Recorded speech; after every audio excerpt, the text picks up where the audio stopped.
فإن الجحيم هي المأوى وأما من خاف مقام ربه ونهى النفس عن الهوى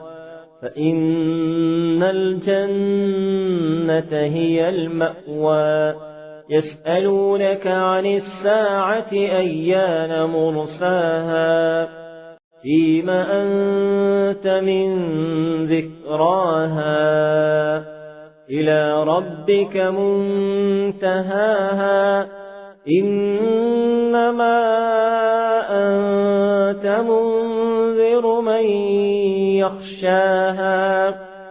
كأنهم يوم يرونها لم يلبثوا إلا عشية أو ضحاها.